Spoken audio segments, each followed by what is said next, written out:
All right, if you're gearing up for the PBC exam, you know pharmaceutics isn't just about labels and bottles. It's about the deep science that decides if a drug is actually going to work or fail. In this explainer, we're jumping right into the very first and maybe most critical step of that journey, pre-formulation. So let's get straight to the high-yield stuff you absolutely have to know. So let's just start with a really big question. What is it that determines if a new drug molecule, this promising little thing in a lab, even has a chance of becoming a real medicine that helps someone? It's not the marketing, it's not the brand name. The answer is locked in long before any of that even matters. The drug's fate, its success or failure, is basically baked into its own DNA. It all starts here, with pre-formulation. This is the stage where scientists do a deep, deep dive into the physical and chemical properties of the active pharmaceutical ingredient, or the API. This is the bedrock. You get this part wrong, and the entire product, the whole therapy, could be worthless. So here's our game plan. First, we're going to look at the big picture with biopharmaceutics, what it is and why it's the critical link. Then we'll zoom right in on the drug substance itself and its core properties. After that, we'll tackle the two huge gatekeepers, solubility and dissolution. We'll also cover how we test all this stuff in the lab, and then we'll wrap it all up with the key takeaways you'll want to have locked in for the PEBC. Okay, let's jump into section 1. Think of biopharmaceutics as the science that connects the dots. It's the bridge that explains how a decision made about a drug's physical form in a lab directly impacts what actually happens inside a patient's body. This is that critical link. And here's the official definition. What's so important about this is that it forces you to see the whole system. It's not just the drug molecule itself. It's how that molecule interacts with its dosage form. Is it a tablet, a capsule, and even how it's given. All of these things work together to decide the final outcome, how much drug gets into the body and how fast it gets there. For a typical pill, the journey looks something like this. First, the tablet's got to break apart. That's disintegration. Next, the solid drug particles have to dissolve in the gut.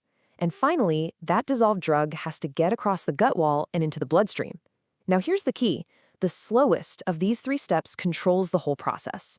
And for so many drugs, especially the ones that don't like water, that slow, rate-limiting step is step 2, dissolution. So let's build on that. Moving into our next section, we're going to put the drug substance, the API, right under the microscope. What are those core characteristics we really need to understand? Well, here are the heavy hitters. You've got solubility and stability, of course, but also things like whether it exists in different crystal forms, we call those polymorphs, and the actual size of the drug particles. We also have to ask, could making it a salt help? How does it act in different pH environments? Every single one of these is like a lever a formulator can pull to fine-tune the drug's performance. Let's dig into one of those properties, the solid state form. A drug can be in a superordered, stable crystalline structure, or a totally random, messy, amorphous form. And right here you see a classic trade-off in drug development. The crystalline form is like a perfectly built brick wall. It's stable, but it's really hard to break down, which means lower solubility. The amorphous form is like a messy pile of bricks, much easier to pull apart, so it has higher solubility. But it's also way less stable. There's a famous case with the drug ritonavir, where a new, more stable and less soluble crystal form suddenly appeared, and they had to pull the product from the market. It's a huge deal. Okay, now let's focus on a concept that is just absolutely 100% fundamental for the PEBC. You have got to be able to instantly connect particle size to dissolution rate. This link is critical. So just picture this in your head. Imagine you have a big sugar cube. Only the very outside of that cube is touching the water. But what happens if you smash that cube into a fine powder? Well, now you've created tons and tons of new surfaces for the water to attack all at once. It's the same idea with drugs. Smaller particles mean a way, way bigger total surface area, and that directly leads to a faster dissolution rate. This is the whole principle behind techniques like micronization, which is used for drugs like fenofibrate or griseofulvin. Their effectiveness literally depends on this idea. And that leads us perfectly into our third section, the gatekeepers themselves. We've pretty much established that for a whole lot of drugs, just getting into solution is the biggest challenge they face before they can be absorbed. So, just to be crystal clear, dissolution is the process of a solid dissolving. And I'm going to say this again because it is so important. For oral drugs with poor water solubility, this is almost always the bottleneck. If the drug can't dissolve, it cannot be absorbed and it cannot work, period. This slide is so important because it shows that the inactive ingredients, the excipients, are anything but inactive. They're actually powerful tools. Look at magnesium stearate, a really common lubricant. Used too much, and its hydrophobic nature can basically wrap the drug particles in a waterproof layer, slowing dissolution way down.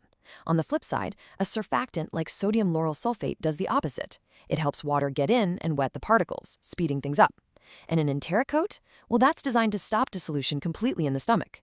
These aren't just fillers, they are precision instruments. Okay, so if dissolution is so incredibly important, how do we actually measure it and control it? Well, that takes us to section 4, in vitro testing. Basically, we build machines that act like a pretend stomach to make sure every single batch of a drug performs exactly the way it's supposed to.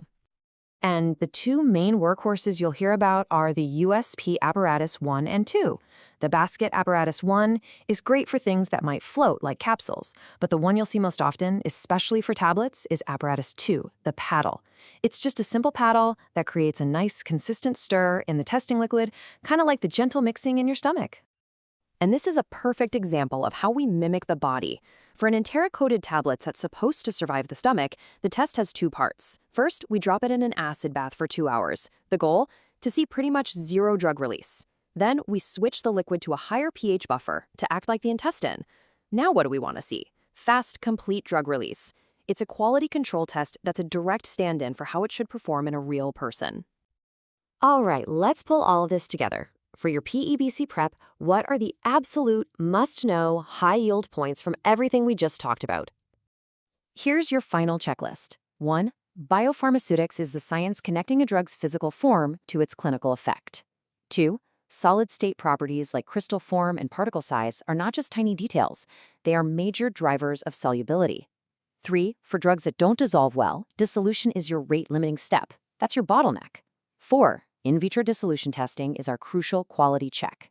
And 5, never, ever forget that excipients can make or break a drug formulation. In the end, everything we've talked about, particle size, polymorphs, excipients, it all comes back to this one single goal. It's not just about cramming a drug into a tablet. It's about designing a sophisticated delivery system that gets the right amount of drug to the right place at exactly the right time to actually do its job and help a patient. So, I'll leave you with this question to chew on. The next time you dispense a generic medication, I want you to think about all the invisible science hiding inside that simple-looking tablet. Remember that its particle size, its crystal form, and the specific blend of excipients are all working together behind the scenes to make sure that product is truly equivalent. Master these concepts, and you'll be in great shape. Thanks for joining me.